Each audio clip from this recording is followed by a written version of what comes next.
Capítulo 5.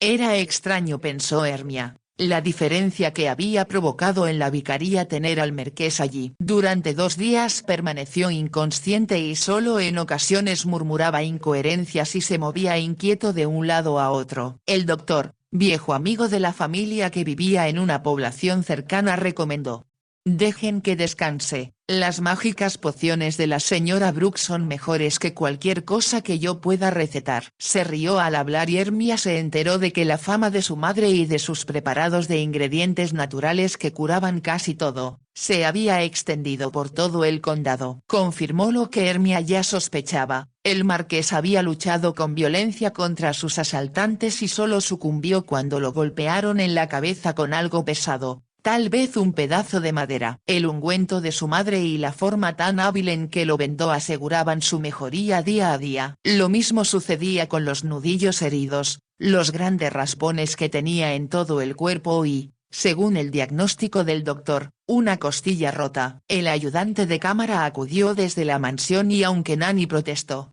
pues aseguraba que si alojaban a una persona más no cabría en la casa, Hickson resultó ser una gran ayuda. Tenía el mismo punto de vista original y un tanto cáustico que Nanny respecto a la vida y se llevaron de maravilla. También exigió cosas para su amo que ni el vicario ni su esposa habrían pensado pedir ni podían adquirir. Piernas de cordero, de res, pollos y gordos pichones llegaban todos los días. Al principio, el marqués no pudo comerlas, y Hermia pensó que su padre parecía menos abrumado y su madre más hermosa, porque era muy buena la comida con que se alimentaban. La señora Brooke había protestado y dijo a Hickson al principio: «No puedo aceptar todas esas cosas de la mansión. Déjelo por mi cuenta, señora, a esto está acostumbrado su señoría y si va a permanecer aquí debe contar con lo mejor». La señora Brooke sabía que era verdad y cuando Hermia vio los enormes duraznos de invernadero y los racimos de uvas moscatel, pensó que el conde debería recordar a veces la pobreza de su hermano. Su tío iba y venía como una gallina clueca que había perdido a un amado polluelo. Hermia sospechaba que era Marilyn quien incitaba a su padre a insistir en que el marqués regresara a la mansión, pero cuando se recobró lo suficiente para pensar y hablar, se negó de forma terminante: «Estoy muy cómodo aquí y el doctor Grayson dijo muy claro que debo moverme lo menos posible para que no se afecte mi cerebro y me vuelva un lunático». Parecía extraño que prefiriera el pequeño dormitorio de Peter a la lujosa habitación que le habían asignado en la casa del conde. Acostado miraba a los trofeos de Peter que estaban colgados en la pared y parecía que todo el entorno le agradaba, y no se quejaba de nada. Cuando pudo hablar contó al conde y al vicario con exactitud lo que le había sucedido. El vicario lo relató a su esposa e hija esa misma noche. «Parece más increíble de lo que imaginamos, pero concuerda con la lamentable reputación de la que goza de Bill. Estamos llenas de curiosidad, mi amor», sonrió su esposa.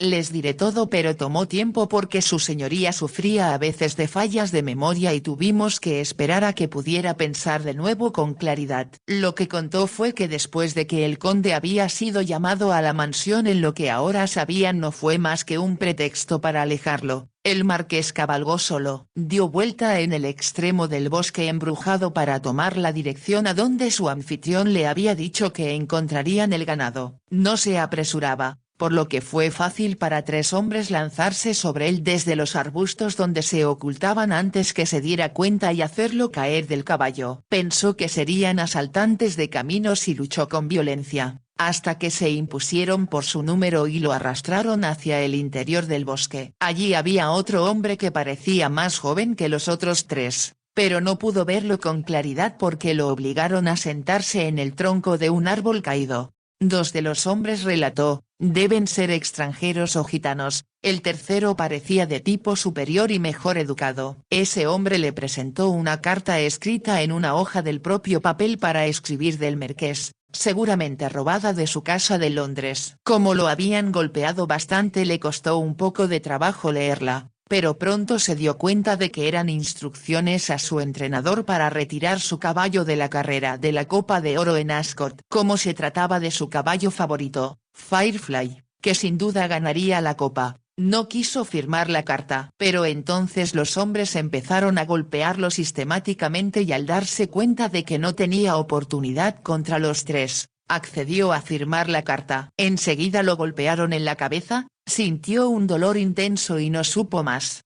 No hay duda, comentó el vicario al relatarlo, que todo el plan lo preparó Roxford Deville, por la sencilla razón de que posee, con otro socio, el caballo que ganó la Copa de Oro con relativa facilidad cuando el marqués no corrió. Habrá apostado una cuantiosa suma, comentó Hermia. Por supuesto, respondió el vicario, pero el plan era todavía más tramposo de lo que parece, porque hicieron participar también a otro caballo del cual dijeron a todos que era mejor que el que ganó. ¿No es eso ilegal?, preguntó la señora Brooke. No, solo poco deportivo. El otro caballo se llevó muchas apuestas mientras que el que ganó pagó 16-1. Deben de haber ganado una fortuna, exclamó Hermia.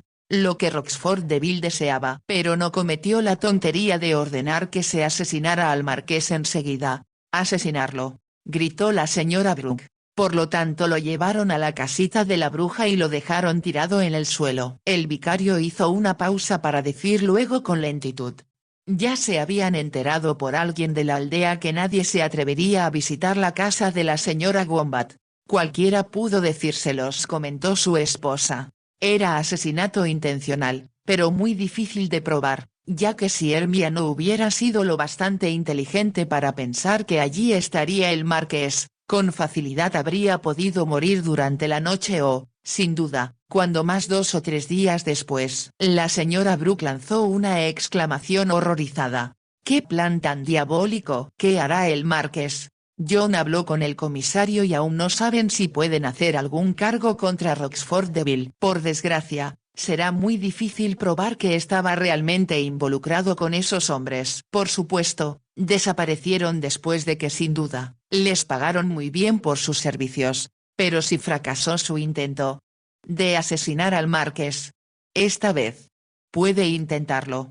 De nuevo observó Hermia. Es posible, estuvo de acuerdo su padre. Pero, mientras tanto, debemos ocuparnos en poner de pie al marqués. Es tan sano que no creo que tarde mucho. Después de enterarse por Hickson de que el marqués no solo estaba mejor, sino, según palabras del ayudante de cámara, aburrido a morir, señorita, si me permite decirlo, Hermia fue a verlo. Ya estaba avanzada la mañana, sus padres habían salido y Nanny había ido de compras a la aldea. Llamó a la puerta y al no recibir respuesta, entró. El marqués estaba en la cama, reclinado sobre varias almohadas. Le habían quitado ya el vendaje, y solo tenía un parche detrás de la cabeza. Estaba más pálido y delgado, pero cuando la miró ella pensó que su mirada continuaba tan penetrante como antes y se sintió turbada.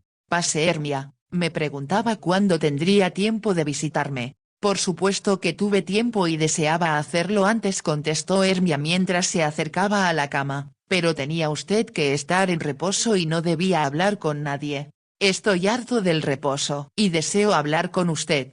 «Aquí estoy», dijo sonriente Hermia y se sentó junto a la cama. «Pensé que tal vez le agradaría que le leyera algo más tarde. Por el momento, lo primero que deseo es agradecerle que me salvara la vida». Ella no respondió y él añadió: «Su padre me contó cómo, a medianoche, usted fue a lo que llaman el bosque embrujado y me buscó donde nadie más se habría atrevido a ir». «¿Por qué lo hizo?». «Es difícil de explicar. Pero tenía la certeza de que lo encontraría allí. Le estoy muy agradecido». Habló con tono bastante seco y ella sintió que se mostraba algo amargado, hasta que le preguntó: «Hickson me cuenta que toda la aldea menciona el bosque embrujado, ¿cómo le dicen?». Con horror. «¿No la asustó ir allí sola de noche?». Hermia negó con la cabeza. «He amado los bosques desde niña y no creo para nada esas historias de que la señora Wombat, quien construyó la casita, solía danzar con el diablo».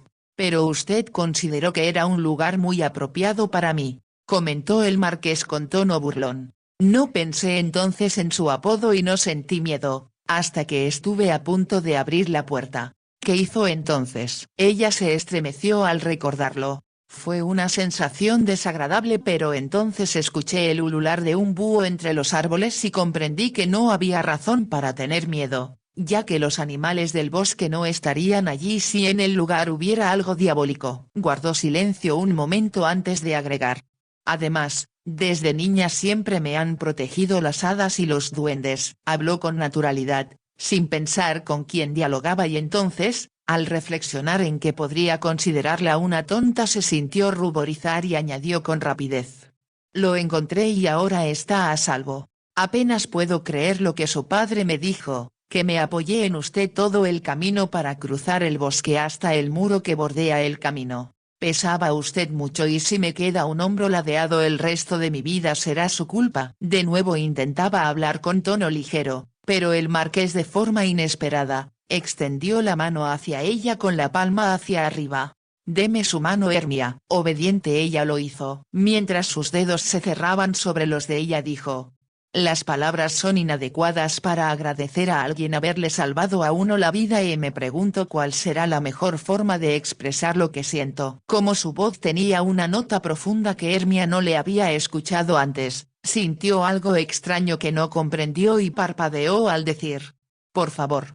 Me hace sentir muy turbada y en realidad es a mamá a quien debe agradecer que usara sus hierbas y miel con tanta habilidad que en 1 o 2 días estará usted como nuevo. Otra vez, debido a que el marqués la hacía sentir turbada, intentaba no parecer muy seria. Él le apretó la mano y después la soltó. Ahora dijo en tono muy diferente. Cuénteme lo que sucedió cuando se dieron cuenta de mi desaparición. Como pensó que eso lo divertiría, Hermia le describió la agitación en la mansión, la preocupación de su tío y cómo Marilyn había tenido que retirarse a la cama. Cuando papá regresó a casa a las 11 esa noche, tío John planeaba una operación militar para buscarlo y creo que se imaginaba todo un estratega. Pero Marilyn se fue a acostar, observó el marqués. Estaba muy perturbada, se apresuró a decir Hermia, y sé que espera que regrese usted a la mansión en cuanto esté bastante bien para moverse. Estoy seguro que así es. Se produjo una pequeña pausa en la que Hermia se preguntaba qué podría decir. Súbitamente, él le preguntó. ¿Qué tanto afecto tiene a su prima? La pasamos muy bien cuando éramos pequeñas. Compartimos las mismas institutrices, los mismos maestros sí, por supuesto. Era para mí maravilloso poder cabalgar en los caballos de tío John y usar la biblioteca de la mansión. No tenía idea de la tristeza que mostraban sus ojos mientras recordaba lo que esas actividades significaron para ella. Entonces, ¿qué sucedió? Por la mente de Hermia cruzó el pensamiento de que él era bastante perceptivo como para haber adivinado que a ella la alejaron en cuanto Marilyn creció. Como pensó que hasta mencionarlo sería humillante, contestó con rapidez. Creo que he hablado demasiado. Déjeme que le lea un poco. Lo perturbará saber lo que sucedió la semana pasada, pero guardé el periódico del miércoles por si deseaba saber algo de la Copa de Oro. Por el momento me interesa más lo que sucede aquí e intento comprender por qué sus padres son tan pobres y tienen que escatimar hasta el último centavo, cuando su tío es tan rico. Ha hecho caso a Hickson, que a su vez debe haber hablado con Nanny. No debe creerle todo lo que le diga. Utilizo mis ojos y una cosa es bastante evidente, su prima Marilyn no comparte sus vestidos con usted. Sus palabras recordaron a Hermia, que su vestido estaba tan gastado como el primero con que la conociera. Cómo le pareció que no solo carecía de tacto, sino que era impertinente al decir eso. Levantó la barbilla y contestó.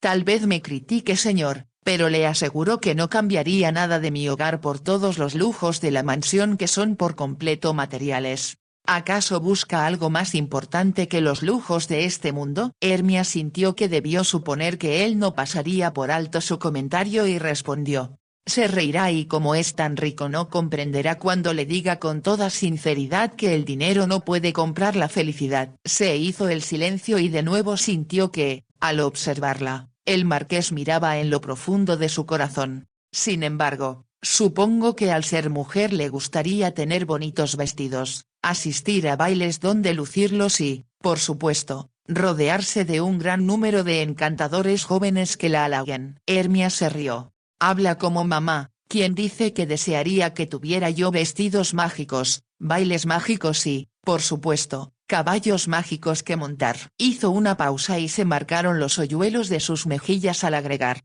Y, en realidad, Es lo que tengo. Solo durante un segundo el marqués pareció confundido, entonces dijo.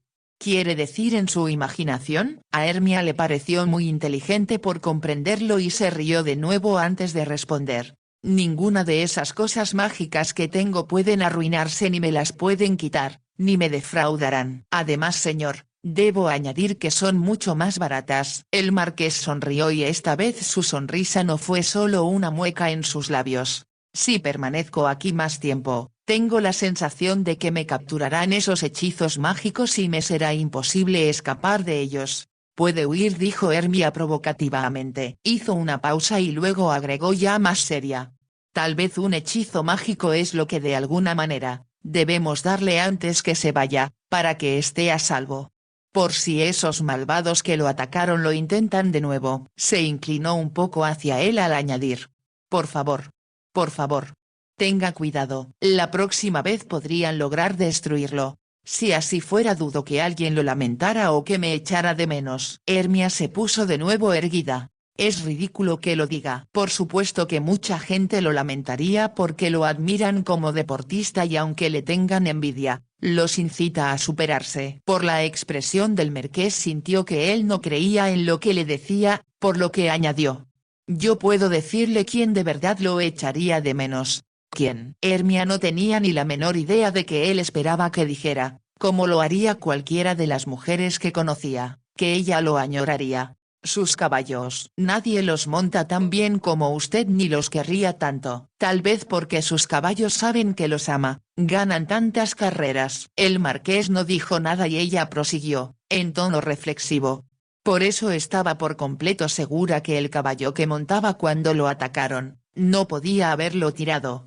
Nunca había pensado en ello, observó el marqués. Bueno, piénselo, insistió Hermia, y tenga cuidado, si no por nadie más, al menos por los caballos que lo esperan en sus cuadras y anhelan que los visite de nuevo. El marqués iba a responder cuando se abrió la puerta y entró el conde, alto e imponente en la pequeña habitación. Cuando Hermia se puso de pie con rapidez, la miró, y a ella le pareció con expresión de crítica. Buenos días, tío John, lo saludó y lo besó en la mejilla.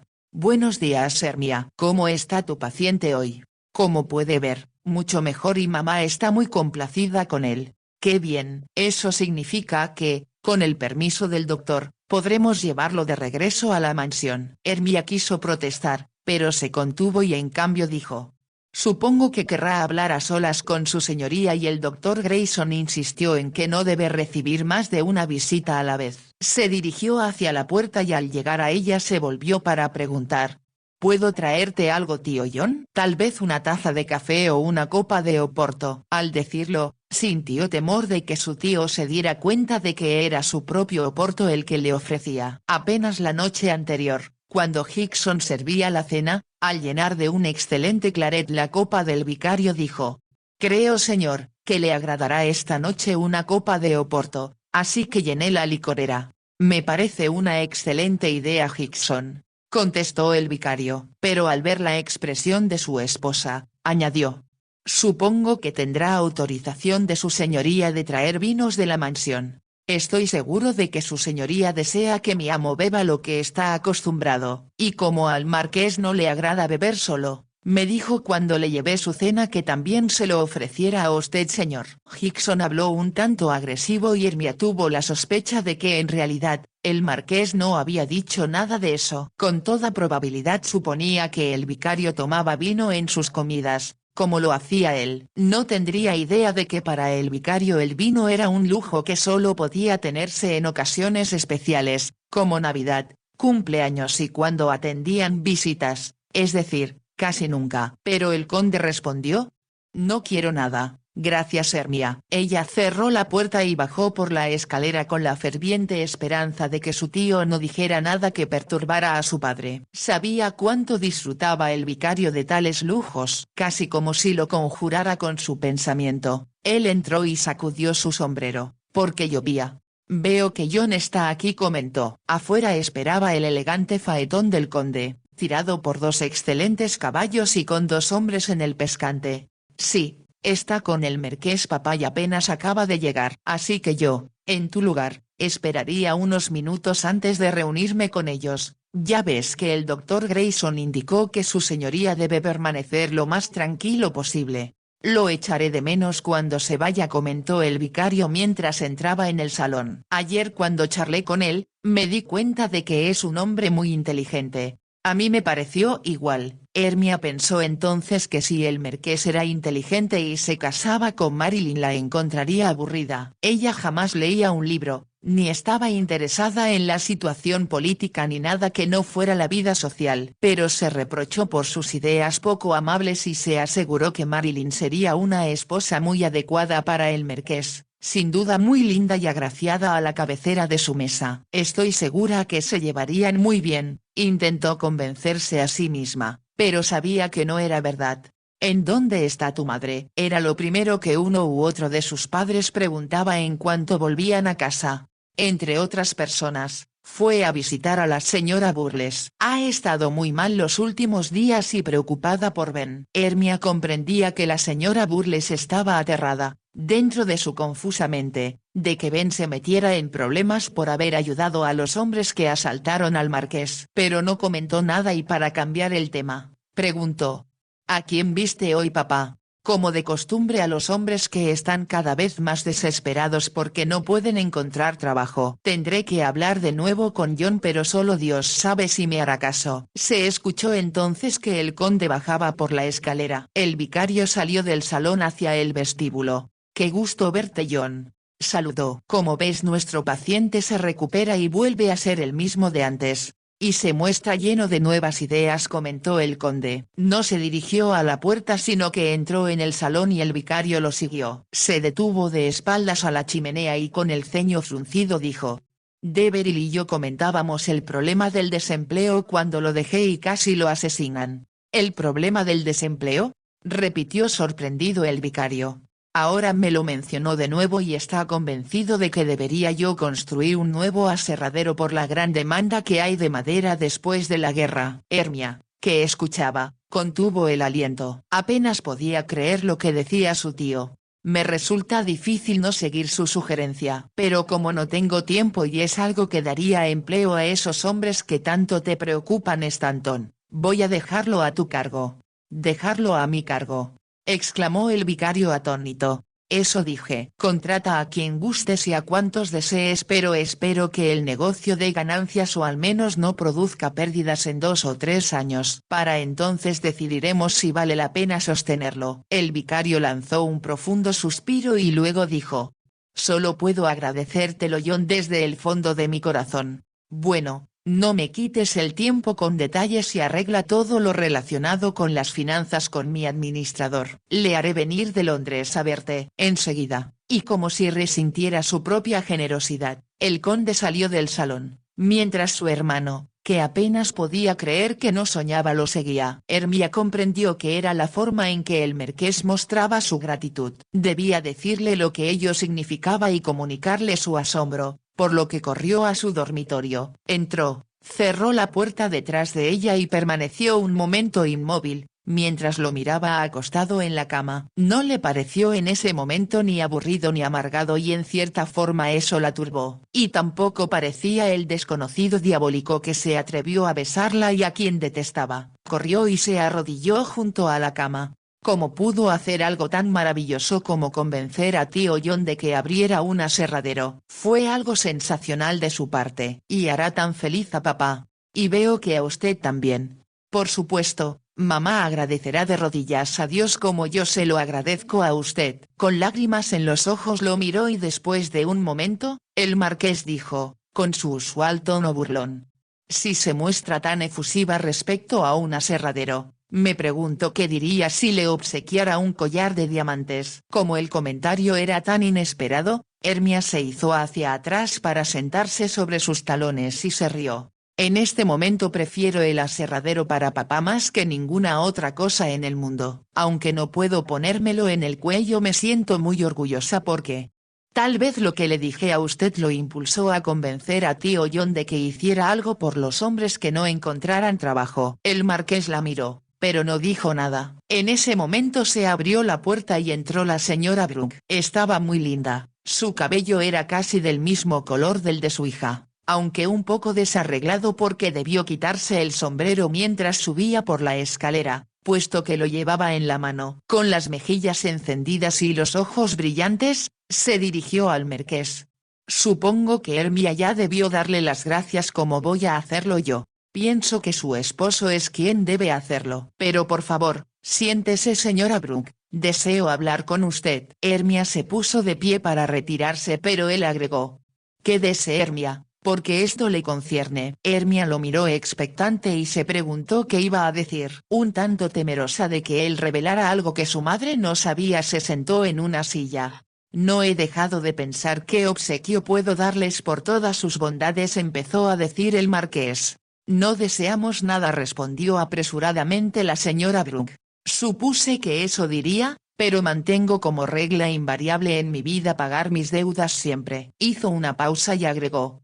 A diferencia de otras personas. Hermia comprendió que se refería a Roxford Deville. Me alegra que hayamos podido hacer algo para ayudarlo, respondió la señora Brooke.